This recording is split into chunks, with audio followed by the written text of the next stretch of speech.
O livro de Êxodo. No primeiro vídeo, exploramos os capítulos de 1 a 18 que contam a história de como Deus resgatou os israelitas escravizados, enfrentando e derrotando o faraó e oferecendo uma forma de escape por meio do sangue do Cordeiro da Páscoa. Deus então libertou o seu povo, trazendo-os pelas águas do mar até o deserto, onde, surpreendentemente, eles resmungaram e se queixaram. A segunda parte do livro do Êxodo abre com Moisés conduzindo Israel até o pé do Monte Sinai, onde Deus convida a nação de Israel a entrar numa aliança com ele. Aqui chegamos em um outro momento chave na história bíblica, porque esse ponto desenvolve a promessa de Deus a Abraão. Lembre-se, no livro de Gênesis, Deus prometeu que por meio da família de Abraão, ele de alguma forma restauraria a sua bênção para todas as nações. E aqui descobrimos como. Deus diz que, se Israel obedecer os termos da aliança, eles serão guiados pelas leis, ensinamentos e justiça de Deus e se tornarão um reino de sacerdotes. Eles se tornarão os representantes de Deus e mostrarão a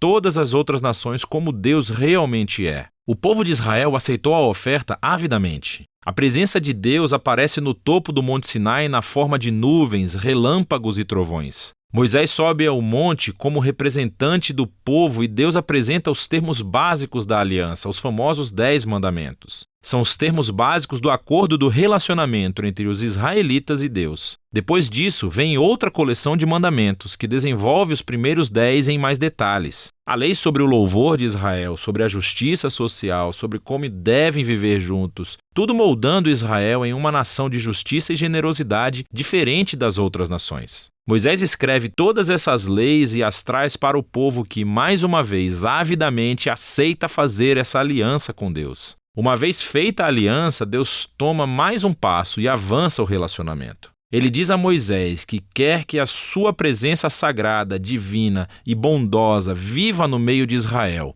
o que desenvolve outro aspecto das promessas da aliança de Deus. Lembre-se, depois da rebelião da humanidade no jardim, o homem perdeu o acesso à presença direta de Deus. Mas agora é através da família de Abraão que a presença de Deus se torna mais uma vez acessível por meio dessa aliança, primeiro com Israel e depois, um dia, com todas as nações. O que segue são 7 capítulos de plantas arquitetônicas detalhadas da tenda sagrada chamada o tabernáculo. Há um pátio exterior com um altar. No centro há uma tenda com uma sala exterior e uma sala interior. Dentro da sala interior, chamada de Santo dos Santos, há uma caixa dourada chamada Arca da Aliança. Há criaturas angelicais no topo dela. Esse é o ponto principal da presença de Deus. Esses capítulos têm muitos detalhes. É importante saber que cada parte tem algum tipo de valor simbólico. Todas as flores, os anjos, o ouro e as joias relembram o Jardim do Éden, o lugar onde Deus e os seres humanos viveram juntos em intimidade. O tabernáculo é como um Éden portátil, por assim dizer. É o lugar onde Deus e Israel podem viver juntos em harmonia, pelo menos na teoria, porque é justamente aqui que algo se torna muito, muito errado. Israel quebra a aliança. Enquanto Moisés está no topo da montanha recebendo a planta para o tabernáculo, lá embaixo no acampamento os israelitas estão perdendo a paciência. Eles pedem ao irmão de Moisés, Arão, que faça um ídolo no formato de um bezerro dourado para que eles possam adorá-lo como o Deus que os salvou da escravidão no Egito. A presença de Deus está ali, no topo da montanha. Eles podem vê-lo, mas estão lá embaixo, violando os 2 primeiros mandamentos da aliança, com a qual acabaram de concordar. Não há outros deuses e não teremos outros ídolos. O que acontece depois é muito importante. Deus sabe o que está acontecendo lá embaixo. Primeiro, ele compartilha a sua própria raiva e dor com Moisés. Ele diz a Moisés o que quer fazer, simplesmente destruir Israel. Mas Moisés intercede, apelando para o caráter de Deus. Ele diz, em primeiro lugar, destruir Israel seria quebrar as suas promessas de aliança com Abraão. Então Moisés apela para a reputação de Deus entre as nações.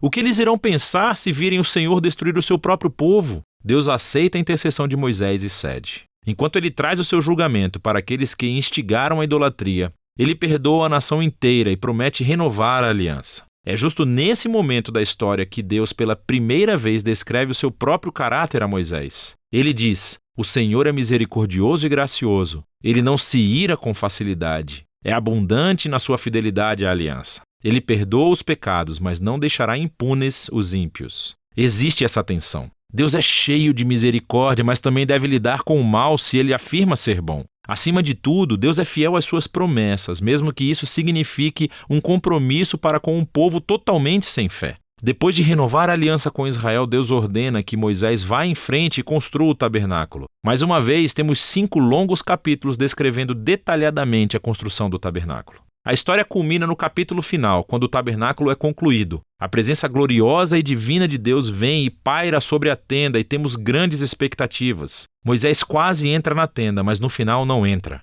Na verdade, ele não tem autorização para entrar. E o livro termina assim. É bem surpreendente, mas nem tanto se você pensar um pouco. Dá para ver o quanto os pecados de Israel danificaram o relacionamento com Deus de mais formas do que entendemos. Lembre-se, o livro começa com a maldade do faraó ameaçando Israel e ameaçando as promessas de aliança com Deus. Mas agora, no final do livro, Israel tornou-se o seu próprio inimigo. São os seus próprios pecados que ameaçam o futuro dessa aliança. Então, a questão apresentada no final do livro é: como Deus vai reconciliar o conflito entre a santidade e a bondade da sua presença com a corrupção pecaminosa do seu próprio povo? A solução para esse problema está no próximo livro. E esse foi o livro de Êxodo.